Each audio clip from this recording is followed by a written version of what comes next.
I recently saw Gladiator 2 finally. Oh, damn, okay. So I was finally able to sit down and give it a good watch as somebody that's watched the original, right? If you know Gladiator or even of it, you kind of already know it's the story of the Roman general who was demoted back down to gladiator, actually all the way to death, actually. Yeah. And he makes the babyface come back and comes back triumphant.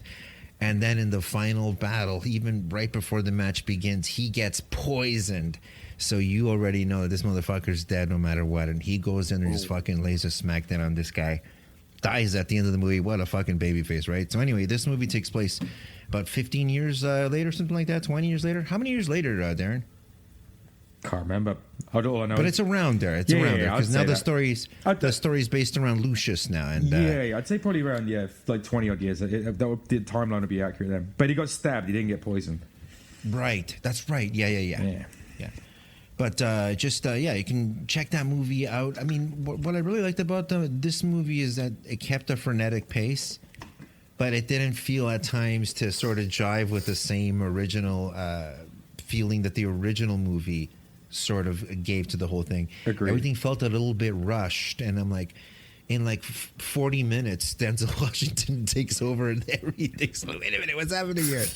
This guy in his pajamas, he did all that, right? But I get it. The action scenes are really well made, but dude, I don't care if it's historically accurate or not. I just cannot accept the idea of fucking sharks swimming around the Coliseum. I just cannot fucking stand it. I don't care for the nerds that are going to pull out the fucking books. Well, actually, if you look here, this depicts water. I do not care if it's historically accurate or not. To me, it's just, it jumps the shark almost. You know what I was saying? When I said, like, it gave me the same feeling as when I saw aliens in fucking Indiana Jones. That was it. Right. Sharks in the fucking Coliseum. Even the water in there. Come on. Yeah. What the fuck? That would definitely drive me nuts too. Like if I was as passionate as you guys about this kind of shit, I would fucking. But the thing is, here's the sad part. I've watched Gladiator so many times, and Darren, you have too. That every time they did a scene in this movie to pay homage to the former scene, it comes off second rate compared to the original. Like they try to do several scenes where they have these hush conversations by the jail and everything like that, and they're these tender moments. It just doesn't really work so much. They tried the same trope of having him have the best buddy that's gonna, die with him till the end kind of thing. They copy it almost verbatim, right? Yeah.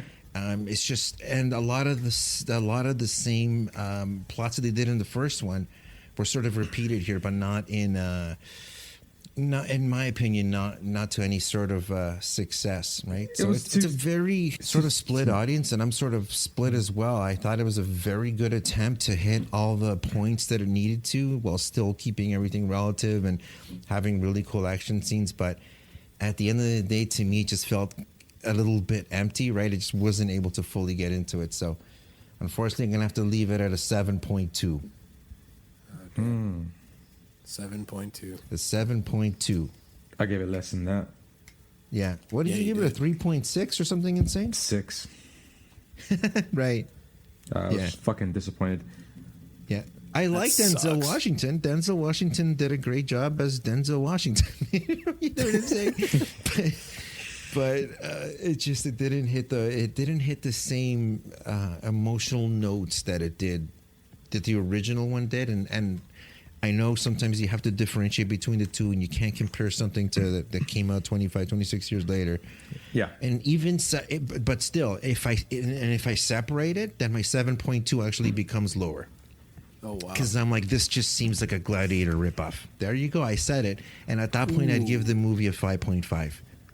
Wow. But when you take into consideration what they're trying to do, paying homage, having that nice part in the movie, it's a really nice moment where they go and they pay respect to Maximus in that little room there where they have his sword and his shield and everything. Then he has to, for the final battle, he gets ready, puts all the gimmickry on, but it just doesn't hit the same notes. So it was too same. Like for me, as in terms of the style, like you say, like the plots and everything, the styles between Maximus and Lucius.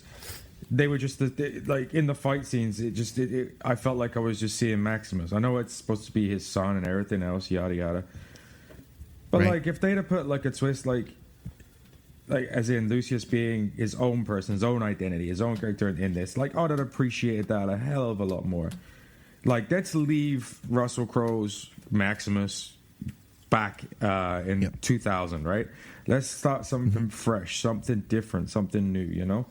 Change it up. Everything seemed to be like too same. We need to keep it how it was because it was so good back then. It was good, yes, all that. But like, be more creative. I didn't feel like there was anything totally creative. The sharks in the water thing was fucking stupid. Yeah. Fucking and just ridiculous. too many of the same scenes were just repeated, you know, like we're gonna make a strike at midnight, you know, it's a complete Denzel trying to make a run for it at the end, like it's all. Do you feel like there was nothing in the middle except it was like there was one sided thing was emulating the first movie. The next part was like trying to be out there creative and like but too far, but there was nothing in the middle, like, you know what I mean? Right. It was either too much or it was too much the fucking same. And that was where I'm look at this and I'll go, fuck you, Ridley Scott. Fuck you. Right. Yeah. You know what I mean? Fucking, I had some high expectations for this shit. The opening scene was fucking phenomenal. I'll give it that. Yes. The ship, agreed. The naval assault, like with fucking catapulting and getting these guys over to attack these wolves and everything else or whatever. His fucking, I mean, I don't want to give too much. Well, fuck it, we already are. But his fucking bird gets fucking knocked off. Great. But it's like, it's fucking, oh, okay, yeah, you just pissed him off right there. We get it. Now he's a prisoner, whatever, yeah. That was fucking brilliant. And obviously, you know, you got a new general in town now. We all know who plays him. So, that was cool. A little bit iconic in a couple of scenes, you know, like, you think, cool, this has got a good start. We got a good base to fucking start from. And then where it led off, went into, like, I don't know. Thought the first Gladiator scene was a bit of a rip.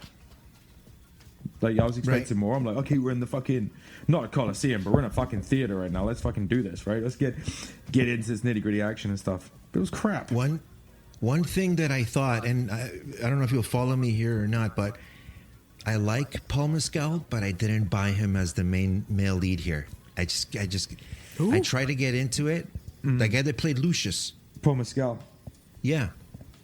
I didn't buy him as the main guy. You mean Pedro Pascal? No. There's a Paul Mescal? Okay, my bad. Yeah, Paul Mescal, Pedro Pascal.